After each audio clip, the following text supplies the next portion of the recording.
السلام علیکم ورحمۃ اللہ وبرکاتہ۔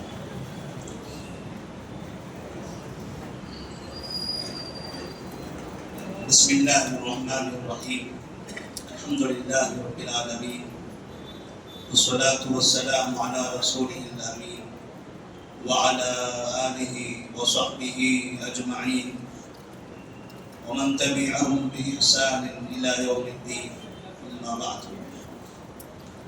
فأعوذ بالله من الشيطان الرجيم، بسم الله الرحمن الرحيم، ألف لام را، تلك آيات الكتاب المبين، إنا أنزلناه قرآنا عربيا لعلكم تعقلون، نحن نقص عليك أحسن القصص بما أوحينا إليك هذا القرآن وَإِن كُنْتَ مِن قَبْلِهِ لَمِنَ الْغَافِلِينَ۔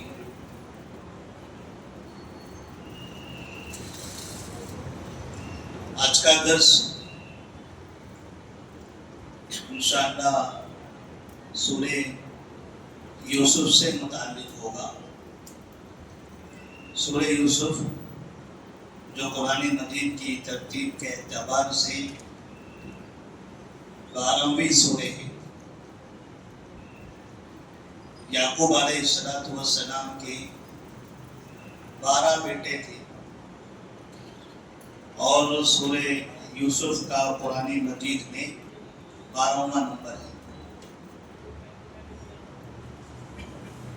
اس سورہ کے اندر اللہ تبارک و تعالیٰ نے یوسف علیہ السلام کا قصہ بیان کیا ہے۔ یہ لمبی بڑی ایسی سورہ اکیلی وہ سورہ ہے جس میں ایک نبی کا واقعہ ابتدا سے لے کر انتہا تک ایک ہی جگہ موجود ہے۔ بقیہ انبیاء علیہ السلام کے قصے تھوڑے تھوڑے مختلف صورتوں میں ہیں، لیکن یوسف علیہ السلام کا قصہ اس سورہ کے اندر بالکل ابتدا سے اور انتہا تک ہے۔ یہ سورہ مکی سورہ ہے۔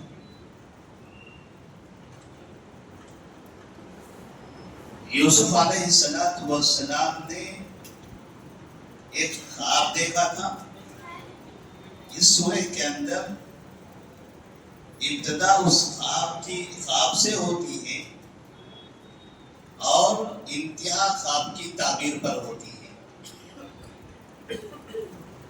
خواب دیکھنے کا واقعہ یا تذکرہ آیت نمبر 4 میں ہے اور خواب کی تعبیر مکمل ہوتی ہے آیت نمبر 100 میں۔ اس سورہ کے اندر مکمل 111 آیتیں، 111، یعنی اگر آپ لکھیں تو 111۔ یوسف علیہ السلام کے 11 بھائی تھے، 11 بھائی اور ایک یوسف علیہ السلام۔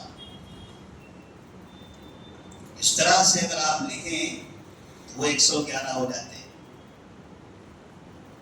11 بھائی، اگر آپ 11 لکھیں گے تو ایک اور ایک لکھیں گے، اور 11 کے علاوہ ایک اور بھائی یوسف۔ تو اس طرح 1 اور 11 جب ہم لکھتے ہیں ملا کر تو ایسے وہ 111 ہو جاتا ہے، اور سورہ کے اندر آیتیں 111 ہیں۔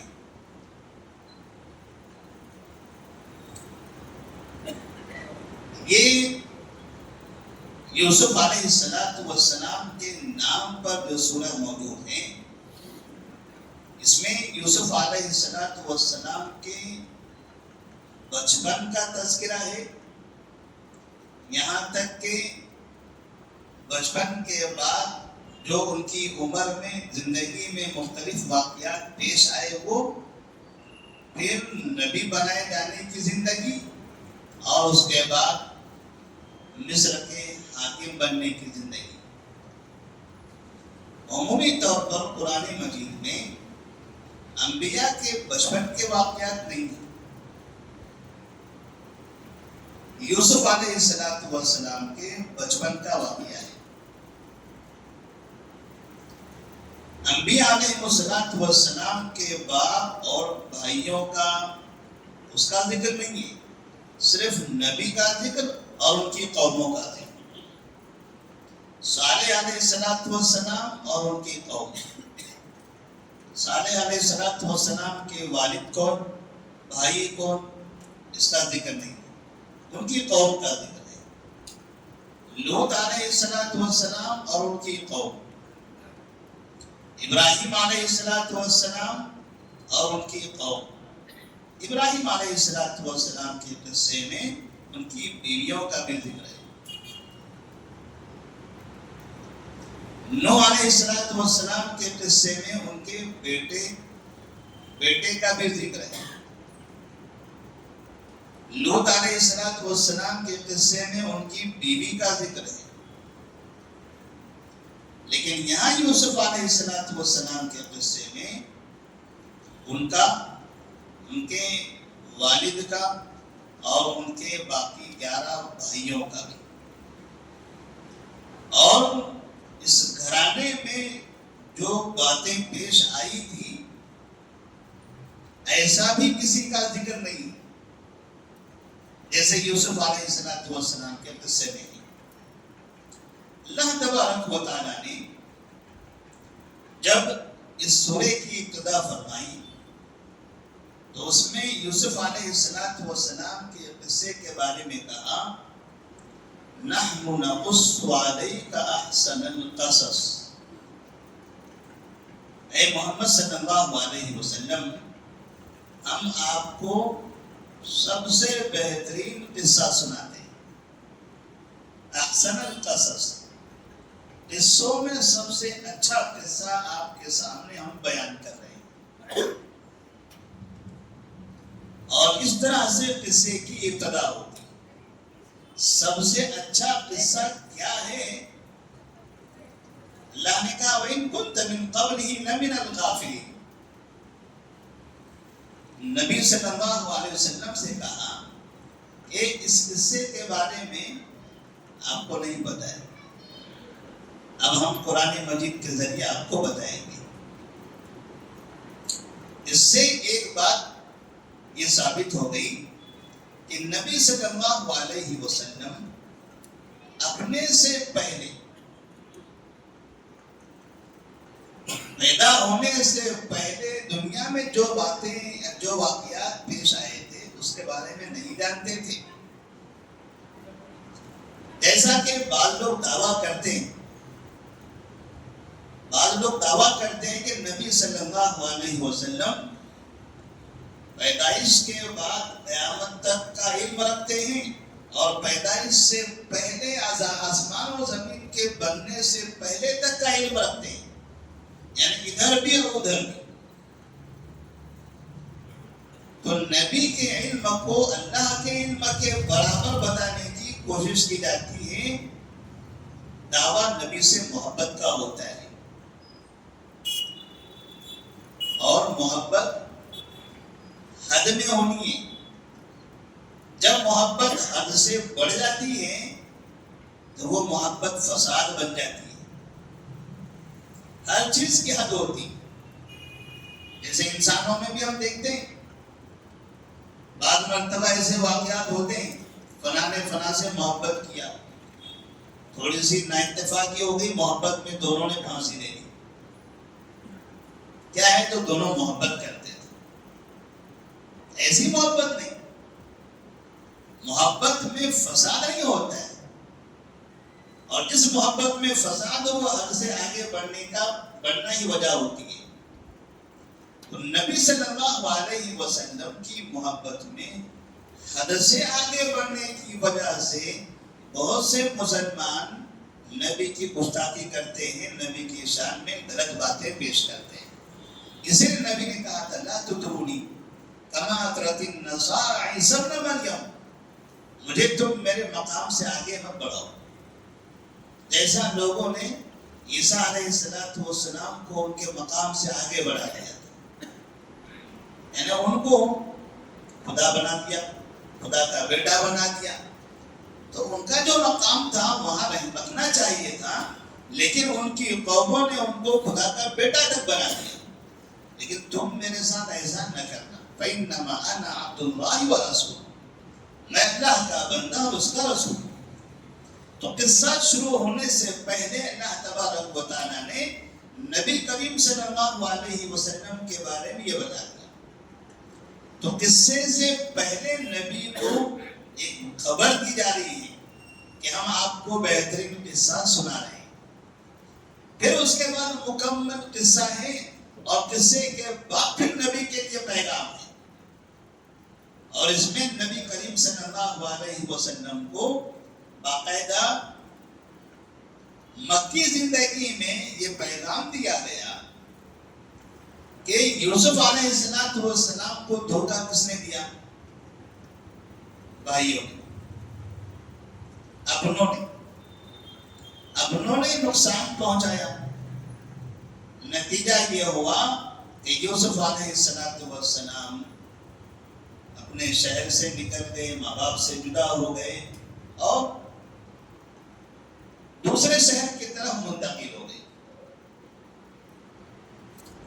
مطلب یہ ہے کہ اے محمد صلی اللہ علیہ وسلم، مکہ میں رہتے ہوئے یہ جو آپ کے لوگ، آپ کے اپنے خاندان کے لوگ، رشتہ دار لوگ، یہ جو آپ کو نقصان پہنچا رہے ہیں، اس سے آپ پریشان نہ ہو.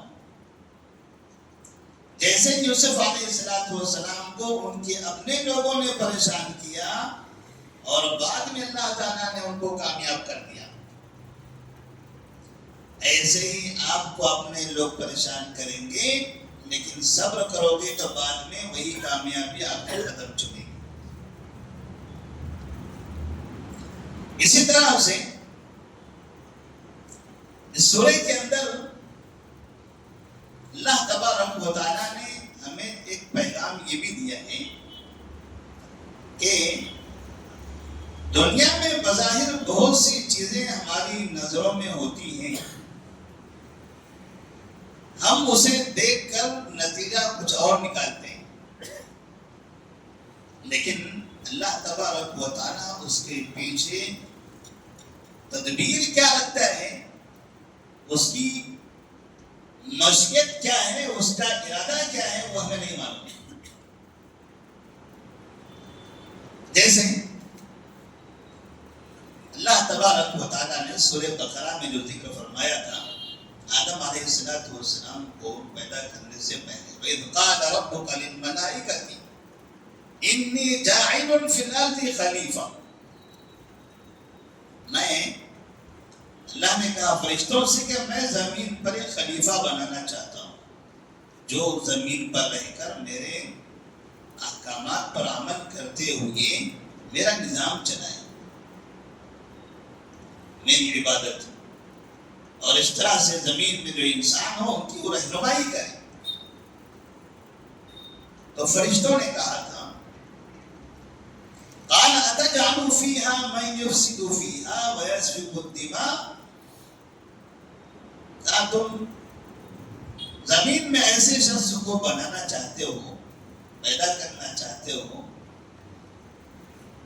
جو فساد برپا کرے گا، لوگوں کا خون بہائے گا؟ اتجعل فيها من يفسد فيها ويسفك الدماء، جو وہاں فساد برپا کرے گا، خون بہائے گا. ہم اگر عبادت ہی چاہیے تو ہم تو ہیں عبادت کے لیے، وَنَحْنُ نُسَبِّحُ بِحَمْدِكَ وَنُقَدِّسُ لَكَ، ہم تو عبادت کے لیے ہے نا. تو اللہ نے کہا تھا قَالَ إِنِّي أَعْلَمُ مَا لَا تَعْلَمُونَ، إِنِّي أَعْلَمُ مَا لَا تَعْلَمُونَ، میں وہ جانتا ہوں جو تم نہیں جانتے. تمہیں نہیں پتا ہے وہ سب، تمہیں تو یہ سب سمجھ میں آ رہا ہے ظاہر میں، لیکن اس کے پیچھے کیا حکمتیں ہیں وہ میں جانتا ہوں، اس کے آگے کیا ہونے والا ہے وہ میں جانتا ہوں۔ ایسے ہی اللہ تبارک و تعالیٰ نے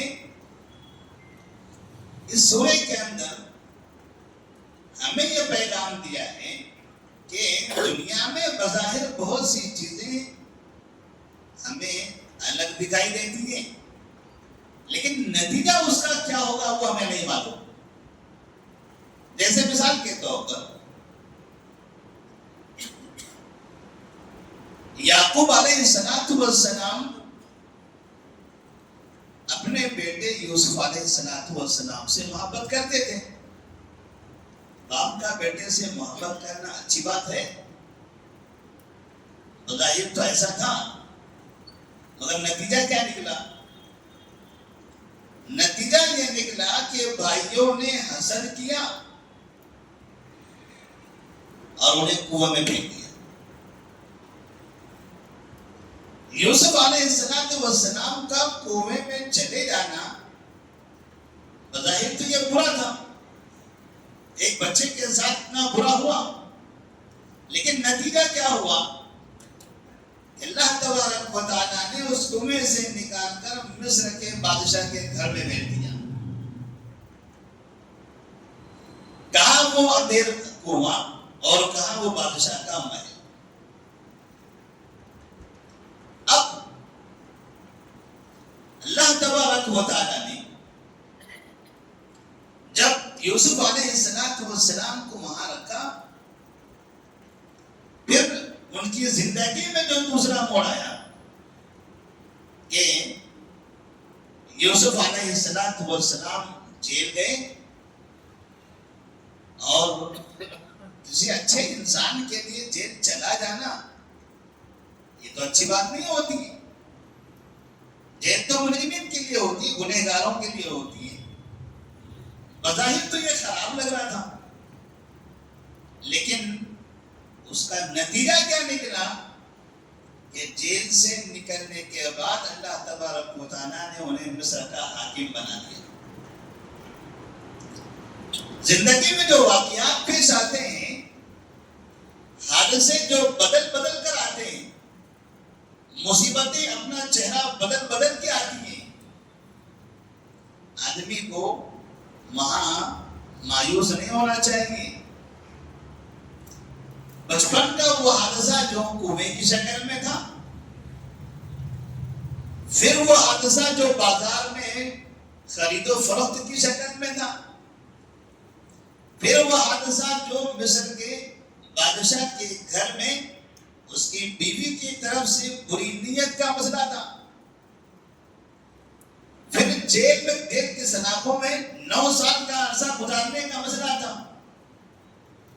یہ جتنے بھی حادثے ہیں، سارے حادثے الگ الگ طریقے کے ہیں،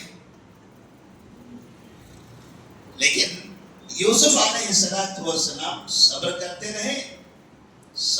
رہے، اور پھر انه من يتقي ويصبر فان الله لا يضيع اجر المحسنين۔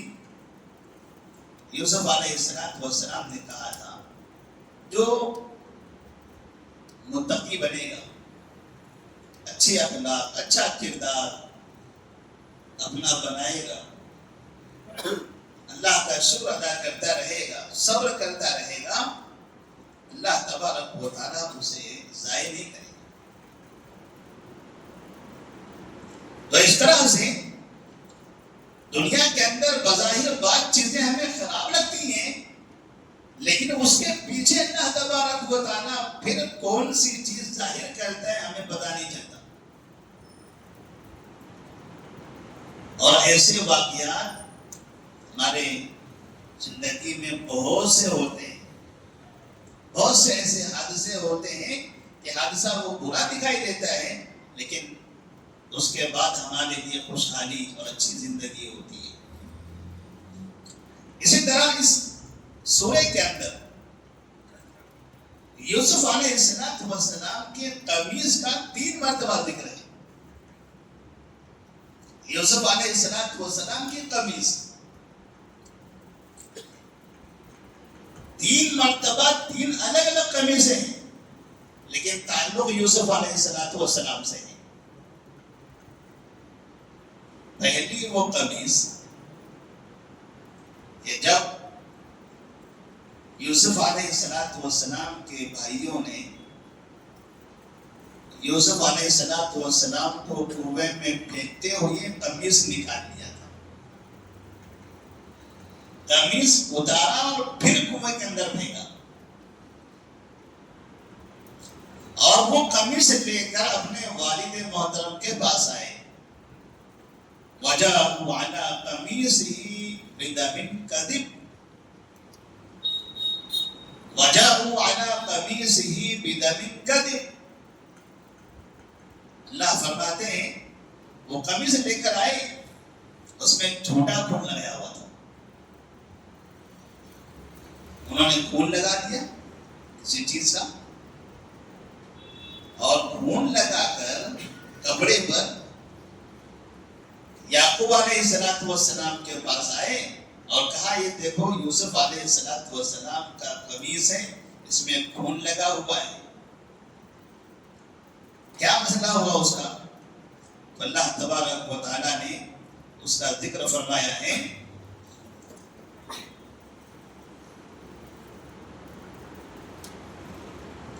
وَجَاءُوا أَبَاهُمْ عِشَاءً يَبْكُونَ قَالُوا يَا أَبَانَا إِنَّا ذَهَبْنَا نَسْتَبِقُ وَتَرَكْنَا يُوسُفَ عِندَ مَتَاعِنَا فَأَكَلَهُ الذِّئْبُ وَمَا أَنْتَ بِمُؤْمِنٍ لَنَا وَلَوْ كُنَّا صَادِقِينَ. ہم لوگ کھیل رہے تھے, اچانک ایک بھیڑیا آیا, یوسف علیہ السلام کو پورا کھا گیا, مکمل کھا لیا, جس میں کا کوئی حصہ بچا ہی نہیں. یہ قابل بچی ہے صرف. انہوں نے یہ سمجھا کہ جیسے ہم نے قمیص اتار کر کنویں میں پھینکا تھا, ویسے بھیڑیا نے قمیص اتار کر کھا لیا. یہ کیسے ہو سکتا ہے؟ وہ انسان تھے, انہوں نے وہ حرکت کی تھی. اگر جانور ایسے کھاتا تو قمیص اتار کر نہیں کھاتا, اور بھیڑیا ایسا کتنا بڑا ہوگا کہ پورا انسان ہی کھا جائے. وہ صرف قمیص لے کر آئے, یوسف علیہ السلام کا ہاتھ پیر جسم کا کوئی بھی حصہ لے کر نہیں آئے. تو اللہ نے اس کے بارے میں فرمایا ہے وَجَاءُوا عَلَىٰ قَمِيصِهِ بِدَمٍ كَذِبٍ قَالَ بَلْ سَوَّلَتْ لَكُمْ أَنفُسُكُمْ أَمْرًا فَصَبْرٌ جَمِيلٌ. اس سے ایک بات یہ سمجھ میں آتی ہے کہ جب آدمی برائی کرتا ہے تو آگے کی بھی سوچتا ہے. یہ برائی کرنے کے بعد بچنے کے لیے مجھے کیا طریقہ اپنانا چاہیے, اور آگے کا جو طریقہ ہوگا وہ طریقہ جھوٹ پر مبنی ہوگا. آگے کا طریقہ تو ایک برائی سے بچنے کے لیے آپ کو پھر دوسری برائی کرنی پڑے گی.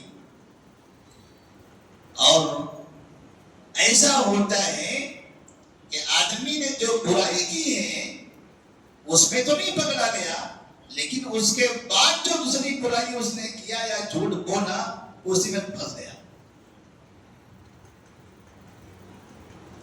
جو برائی کیا تھا اس کو سمجھ میں نہیں آیا, لیکن اس برائی سے بچنے کے لیے اس نے جو دوسرا گناہ کیا تھا اسی گناہ میں پھنس گیا. بولتے بولتے آدمی جھوٹ بولنے لگتا ہے, کاپنے لگتا ہے, کچھ الگ حرکتیں کرنے لگتا ہے, وہی پکڑا جاتا ہے.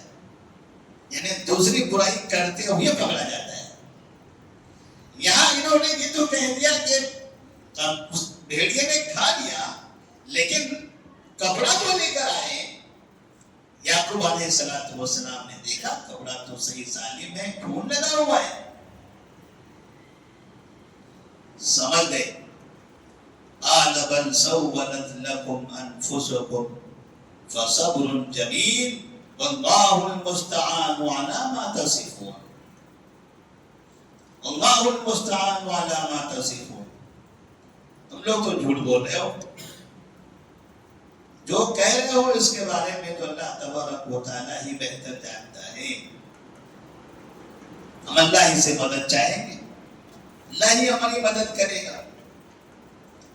اب یعقوب علیہ السلام نہیں سمجھ سکتے تھے یا نہیں تحقیق کر سکتے تھے, کہاں جائیں, کیسے تلاش کریں, کہاں ہے بیٹا, یہ جوان بیٹے ہیں, ان لوگوں نے کیا کیا ہوگا اس کے ساتھ کیا معلوم. لیکن یعقوب علیہ السلام کو اللہ تبارک و تعالیٰ پر بھروسہ تھا. انہوں نے کہا فصبر جمیل, ہم صبر کریں. تو ایک قمیص یہ, اس قمیص کو لا کر بھائیوں نے اپنے آپ کو بری ثابت کرنے کی کوشش کی. یہ قمیص دکھا کر اپنے آپ کو بری ثابت کرنے کی کوشش کی کہ دیکھو ہم بری ہیں, ہم نے یوسف کے ساتھ کچھ بھی نہیں کیا ہے, وہ تو بھیڑیے نے کھا لیا, اب ہم کیا کر سکتے ہیں, اور ہم بچا نہیں سکے اسے. اب دوسرا جو قمیص ہے, جب یوسف علیہ السلام مصر کے بادشاہ کے گھر میں تھے, اس درمیان میں بادشاہ کی بیوی نے یوسف علیہ السلام کے ساتھ غلط حرکت کرنے کی کوشش کی. یوسف علیہ السلام اس سے بچتے رہے, اسے دوری اختیار کرتے رہے, لیکن وہ یوسف علیہ السلام کے پیچھے پڑ گئی تھی. یہاں تک کہ اللہ نے فرمایا وَلَقَدْ هَمَّتْ بِهِ وَهَمَّ بِهَا لَوْلَا أَن رَأَىٰ بُرْهَانَ رَبِّهِ كَذَٰلِكَ لِنَصْرِفَ عَنْهُ السُّوءَ وَالْفَحْشَاءَ إِنَّهُ مِنْ عِبَادِنَا الْمُخْلَصِينَ فَاسْتَبَقَ الْبَابَ وَقَدَّتْ قَمِيصَهُ مِنْ دُبُرٍ وَأَلْفَ يَا سَيِّدَهَا لَدَى الْبَابِ. اب یہ چھینا جھپٹی ہو رہی تھی. بادشاہ کی بیوی یوسف علیہ السلام کے پیچھے پڑی ہوئی تھی. یوسف علیہ السلام اپنے آپ کو بچاتے ہوئے باہر کی طرف بھاگ رہے تھے, اور وہ ان کے پیچھے پیچھے آ رہی تھی. یہاں تک کہ دروازے تک پہنچ گئے, اور اچانک دروازے پہ پتا چلا کہ بادشاہ سامنے کھڑا ہے. وہاں وہ بادشاہ, اس عورت کا شوہر سامنے کھڑا ہوا ہے. اب جیسے ہی بیوی نے اپنے شوہر کو سامنے دیکھا, بیوی پلٹ گئی. یہ میرے ساتھ آتی کرنا چاہ رہے تھے. ابھی تک جو حرکت کر رہی تھی, اب اس کی زبان الگ تھی. اب وہ یوسف علیہ السلام پر الزام لگانے لگی کہ دیکھو یہ میرے ساتھ بری حرکت کر رہی تھی, میں بھاگتے ہوئے دروازے تک آ گئی. ظاہر سے بات ہے, شوہر ہے, بیوی کے بارے میں کچھ تو ایسی بات ہوگی تو بڑا سنجیدہ ہوگا. لیکن اللہ تبارک و تعالیٰ نے قمیص کے ذریعے یوسف علیہ السلام کی برات کا اعلان کر دیا. اس قمیص نے یوسف علیہ السلام کو بری کر دیا. وہ پہلا جو قمیص تھا, وہاں بھائی اس قمیص کے ذریعے اپنے آپ کو بری ثابت کرنے کی کوشش کر رہے تھے, جبکہ وہ جھوٹے تھے. اور یہاں یوسف علیہ السلام کے مقابلے میں بادشاہ کی بیوی جھوٹی تھی, تو اللہ تبارک و تعالیٰ نے اس قمیص کے ذریعے یوسف علیہ السلام کو بری کر دیا. کیسے؟ جب یہ فیصلہ کیا جانا تھا کہ دونوں میں سچا کون ہے. یوسف علیہ السلام کہہ رہے تھے میں نے, یہ میرے پیچھے پڑی تھی. عورت کہتے نہیں میں کیوں, یہ ہمارے پیچھے پڑے ہوئے تھے. اب دونوں اس طرح سے ایک دوسرے کے خلاف بول رہے تھے. فیصلہ کیسے کیا جائے گا؟ تو کہتے ہیں کہ وہاں پر یہ فیصلہ ہوا کہ ان کا وشہد شاہد من اہلہا ان کان قمیصہ قد من قبل فصدقت وهو من الكاذبین وان کان قمیصہ قد من دبر فكذبت وهو من الصادقین. یوسف علیہ السلام کی قمیص کو دیکھو، اگر قمیص سامنے سے پھٹا ہوا ہے تو سمجھ جانا کہ یوسف علیہ السلام نے جھوٹ بولا ہے، وہ عورت سچی ہے. اور اگر قمیص پیچھے سے پھٹا ہوا ہے تو سمجھ جانا کہ یوسف علیہ السلام سچے ہیں اور عورت جھوٹی ہے. فلما رأى قميصه قد من دبر. اب جب فیصلہ کرنے والے نے یہ فیصلہ سنایا کہ اس طرح سے دونوں کے درمیان ہم سچا اور جھوٹا اس کی تمیز کر سکتے ہیں، تو بتانے والے نے یہ مشورہ دیا تو کہا کہ ٹھیک ہے چلیے یوسف علیہ السلام کی قمیص دیکھتے ہیں. یوسف علیہ السلام کی قمیص دیکھی گئی تو کہتے ہیں فلما رأى قميصه قد من دبر قال انه من كيدكن ان كيدكن عظيم. دیکھا گیا تو قمیص پیچھے سے پھٹا ہوا تھا، مطلب یوسف علیہ السلام سچے ہیں، وہ عورت جھوٹی ہے. تو اس قمیص نے گویا کہ یہاں یوسف علیہ السلام کو بری کر دیا. الزام سے وہاں بری تو ہو گئی، لیکن وہ بادشاہ کی بیوی تھی، عزت کا مسئلہ تھا، ملک میں ہنگامہ مچے گا. لوگوں کو یہ بتانے کے لیے کہ ہمارا گھرانہ پاک باز ہے اور یہ آدمی غلط ہے، انہوں نے یوسف علیہ السلام کو کنویں میں جیل میں ڈال دیا. یہاں کے دوسری قمیص. تیسری قمیص کا تذکرہ کب آتا ہے؟ جب یوسف علیہ السلام مصر کے حاکم بن جاتے ہیں اور وہاں ان کے بھائی آتے ہیں مدد کے لیے، تو یوسف علیہ السلام اپنے بھائیوں سے کہتے ہیں اذهبوا بقمیصی هذا فألقوه على وجه أبي يأتي بصيرا. اذهبوا بقميصي هذا فألقوه على وجه أبي يأتي بصيرا وأتوني بأهلكم أجمعين.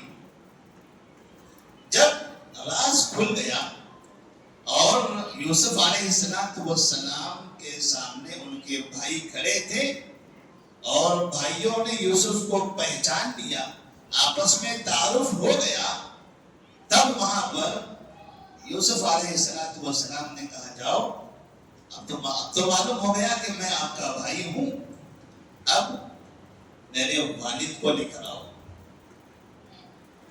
اور جب والد کے بارے میں کہا گیا کہ وہ تو ان کی بینائی ختم ہو چکی ہے، روتے روتے ان کی آنکھوں کی روشنی چلے گئی، تو یوسف علیہ السلام نے کہا اذهبوا بقمیصی هذا فألقوه على وجه أبي يأتي بصيرا وأتوني بأهلكم أجمعين. میری قمیص لے کر جاؤ اور یہ قمیص میرے والد کے چہرے پر ڈالو، ان کی آنکھیں کھل جائے گی، اس کے بعد ان سب کو لے کر مصر آ جاؤ. یہاں یوسف علیہ السلام کی پھر قمیص سے اللہ تبارک و تعالیٰ نے یعقوب علیہ السلام کی آنکھوں کی بینائی واپس لوٹا دی. اس طرح سے اس سورے کے اندر یوسف علیہ السلام کی قمیص کا 3 مرتبہ ذکر ہے. جیسے کہ میں نے شروع میں کہا کہ یہاں جب سورہ یوسف شروع ہوتی ہے تو ابتدا اس کی اس طرح سے ہے کہ یوسف علیہ السلام اپنے والد محترم کے پاس آئے اور کہا اذ قال یوسف لأبیہ یا ابتی انی رأیت 11 کوکبا والشمس والقمر رأيتهم لي ساجدين. یوسف علیہ السلام نے اپنے والد سے کہا ہے میرے ابا جان میں نے رات ایک خواب دیکھا ہے اور اس خواب میں نے یہ دیکھا 11 ستارے ہیں اور ایک سورج ہے اور ایک چاند ہے. 11 ستارے سورج اور چاند یہ سب مجھے سجدہ کر رہے ہیں. یعقوب علیہ السلام نے اپنے چھوٹے بچے کا یہ خواب سنا. یعقوب علیہ السلام نبی تھے. یعقوب علیہ السلام کون؟ جن کو اسرائیل کہا جاتا ہے. یعقوب علیہ السلام کا لقب اسرائیل ہے اور ان کی نسل کو ان کے بعد آنے والی قوموں کو بنو اسرائیل کہتے ہیں. اور یہ کہاں رہتے تھے؟ فلسطین. آج جو یہودیوں نے ملک نام رکھا ہے وہ کیا ہے؟ اسرائیل. اپنے ملک کا جو نام رکھا ہے انہوں نے اسرائیل. تو اسرائیل یعقوب علیہ السلام کا لقب تھا. تو یعقوب علیہ السلام نے چھوٹے بچے کا خواب سنا, تعبیر سمجھ گئے کیونکہ نبی ہے, لیکن تعبیر بتائی نہیں. کیا ہونے والا ہے, کیا نقصان ہو سکتا ہے وہ بتا دیا. تعبیر کیا ہوگی وہ نہیں بتایا. لیکن اس خواب کے بعد آگے جو یوسف علیہ السلام کو تکلیف ہونے والی ہے اس تکلیف کے بارے میں خبر دے دی اور تنبیہ کر دی. کہا قال یا بنی لا تقصص رؤياك على اخوتك فيكيدوا لك كيدا ان الشيطان للانسان عدو مبين. اے میرے بیٹے اپنا یہ خواب اپنے بھائیوں کو مت سنانا. تو نے مجھے سنا دیا, میں باپ ہوں, لیکن اپنے بھائیوں کو مت سنا ورنہ وہ تمہارے خلاف مکر و فریب کریں گے, سازشیں کرنے لگیں گے. اور شیطان تو انسان کا بڑا دشمن ہوتا ہے. اس کا مطلب یعقوب علیہ السلام یہ سمجھتے تھے کہ اگر یوسف علیہ السلام نے اپنا یہ خواب بھائیوں کو سنا دیا تو ہو سکتا ہے بھائی بھی تعبیر سمجھ جائیں, کیونکہ یا پھر کم سے کم خواب میں جو چیز نظر آ رہی ہے 11 ستارے, ایک سورج اور ایک چاند, کہاں ہے 11 ستارے, کہاں ہے سورج اور چاند, تو پتا چلے گا یہ تو ہمارے ہی پاس ہے. یوسف کے علاوہ 11 ہم بھائی ہیں اور ہمارے والد ایک اور ہماری والدہ سورج اور چاند. اگر انہیں پتا چل جائے تو ہو سکتا ہے وہ نقصان پہنچائیں گے. اس کا مطلب یہ بھی ہوتا ہے کہ اگر کبھی ہم کوئی خواب دیکھتے ہیں اور خواب اگر اس کی تعبیر صحیح ہے یا خواب سچا ہے تو خواب میں بعض مرتبہ نقصان بھی ہوتا ہے, خواب کی تعبیر میں بعض مرتبہ نقصان بھی ہوتا ہے, بعض مرتبہ فائدہ بھی ہوتا ہے. بعض خواب ایسے ہوتے ہیں دیکھنے کے بعد پھر بعد میں ہو بہو وہ چیزیں نظر آنے لگتی ہیں, اسے نقصان دکھائی دیتا ہے. اور ایسے ہی اچھے خواب اگر ہم دیکھتے ہیں تو پھر وہ اچھائی بھی ہمیں دکھائی دینے لگتی ہے. لیکن خواب سچا ہونا چاہیے, ورنہ خواب ایسے بہت سے لوگ دیکھتے ہیں تو اس خواب کی کوئی حقیقت نہیں ہوتی, بس وہ خیالات پر مبنی ہوتے ہیں. تو یہاں پر یوسف علیہ السلام کو یعقوب علیہ السلام نے نصیحت کر دی اور بتا دیا کہ اپنے بھائیوں کو مت بتا. جب مکمل 100 آیتیں ختم ہوتی ہیں اور 100 آیتیں ختم ہونے کے بعد جب یعقوب علیہ السلام اور ان کی بیوی ادھر کے 11 بھائی سب کے سب مصر میں پہنچ جاتے ہیں اور مصر میں اس وقت یوسف علیہ السلام بادشاہ بنے ہوئے تھے. تو وہاں پر اس خواب کی تعبیر کے بارے میں کہا، جیسا کہ اللہ تبارک و تعالیٰ نے فرمایا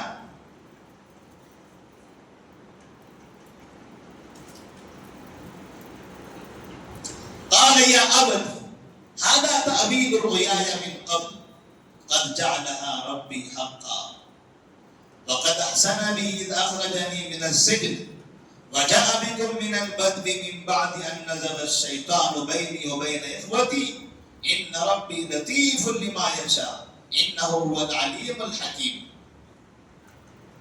اے میرے ابا جان، پہلی مرتبہ جب یوسف علیہ السلام اپنے والد کے پاس گئے تھے خواب سنانے، چھوٹے تھے، اور یہی کہا تھا یا ابتی انی رأیت 11 کوكبا، اے میرے ابا جان میں نے 11 ستاروں کو دیکھا ہے، سورج چاند کو دیکھا ہے کہ مجھے سجدہ کر رہے ہیں۔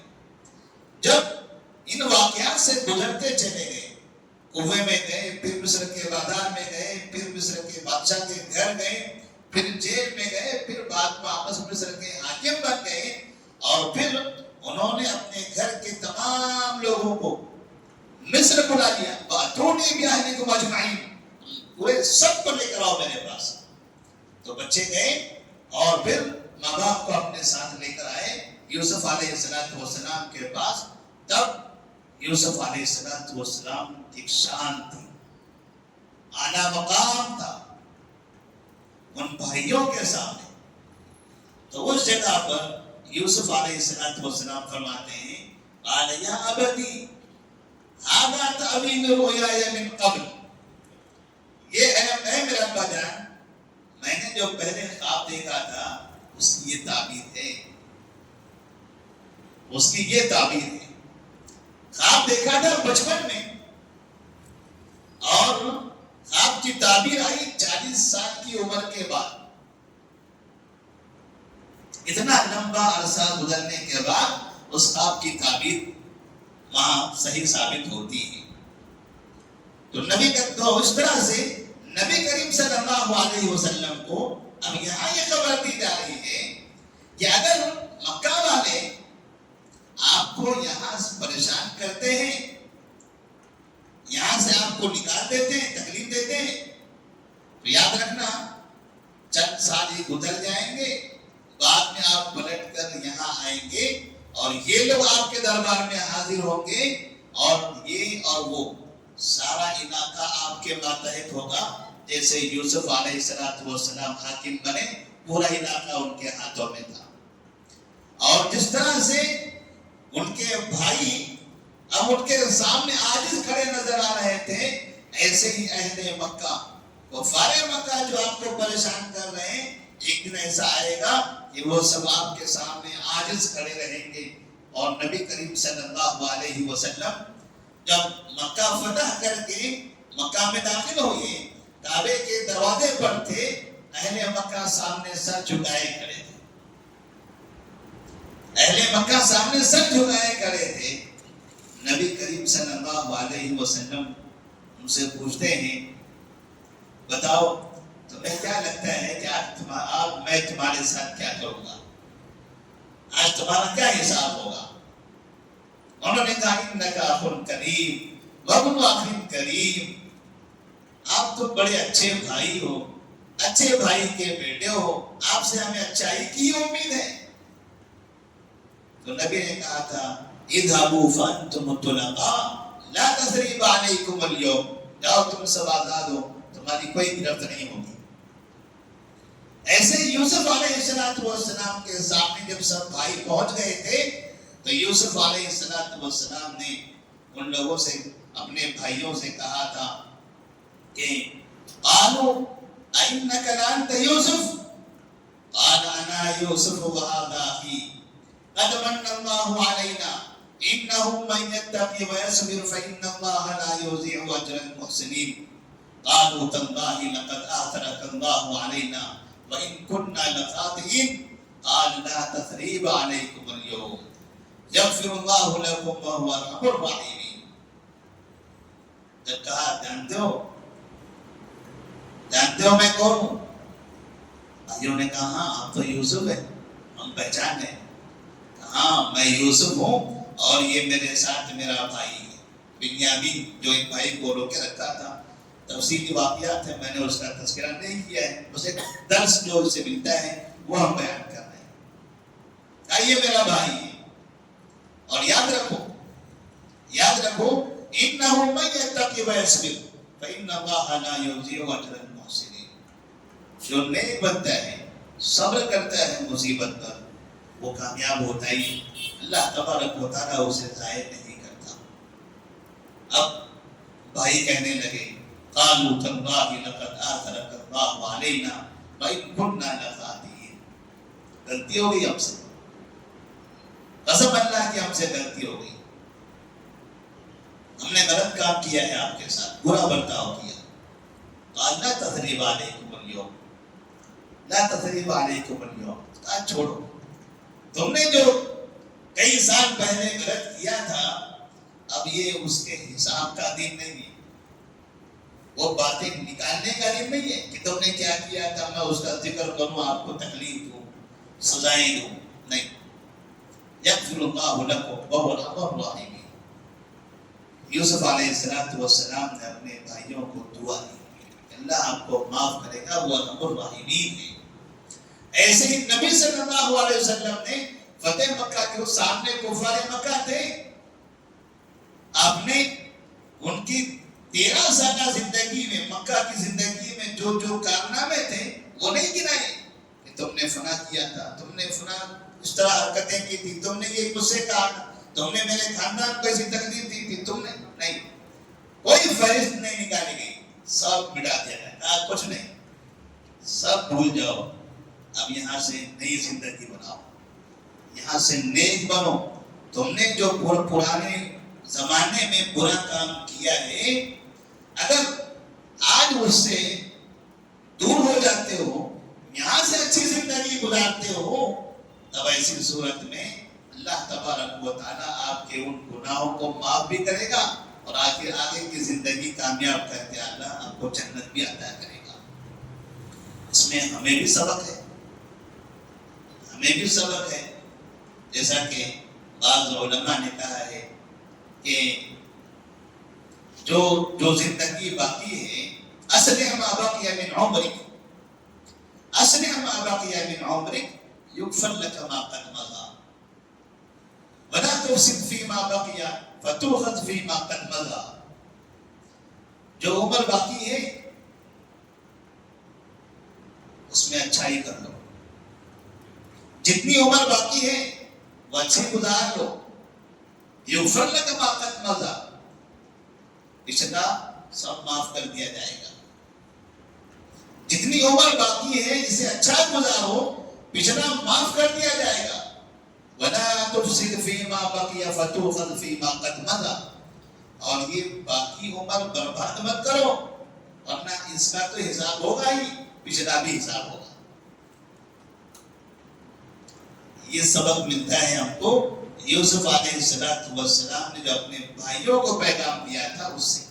اللہ تبارک و تعالیٰ سے دعا ہے، اللہ تبارک و تعالیٰ تمام کو یوسف علیہ السلام کی زندگی کی واقعات سے سبق حاصل کرنے کی توفیق عطا فرمائے۔ اپنی زندگی میں تکلیف ہو، مصیبت ہو، ہمیشہ ایمان پر باقی رہنے، صبر کرنے کی توفیق عطا فرمائے، اور اللہ تبارک و تعالیٰ سے آنے والے دور میں، مستقبل میں ہمیشہ اچھائی کی امید رکھیں، خیر کی امید رکھیں، اللہ تبارک و تعالیٰ مستقبل ہمارا روشن بنائے گا۔ السلام علیکم ورحمۃ اللہ